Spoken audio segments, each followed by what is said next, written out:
In today's video, I'm going to teach you how to remove password protection in Squarespace. If your Squarespace site is currently hidden behind a password and you're ready to make it accessible again, this process is very straightforward. We'll be working inside your site settings, and in just a few moments, you'll remove the password requirement so visitors can view your website without needing to enter anything first. To begin, log into your Squarespace account and open the website you want to update. Once you're inside the main site editor or dashboard area, look down to the bottom left corner of the screen. You'll see the settings icon there. Go ahead and click that to open your website settings. This is where Squarespace keeps many of the important controls related to visibility, access, and general site configuration.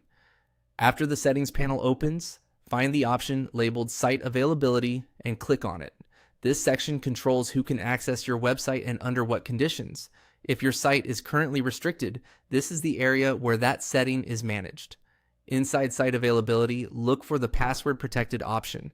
Click on that setting to view the current password protection details. If your site has been set up so that visitors need a password before entering, you should now be looking at the field where that password is stored or displayed. Next, remove the password from the password field. Clearing this field is the key step that disables password protection for the site. Make sure the field is fully empty, with no extra characters or spaces left behind. That helps avoid any confusion and ensures the setting updates properly. Once the password has been removed, click Save. This confirms the change and applies the new site availability setting. After saving, your website should no longer ask visitors for a password when they try to access it. As a quick tip, after saving, it's a good idea to open your site in a private or incognito browser window and test it for yourself. That way, you can confirm the password prompt is gone and that visitors will be able to access the site normally.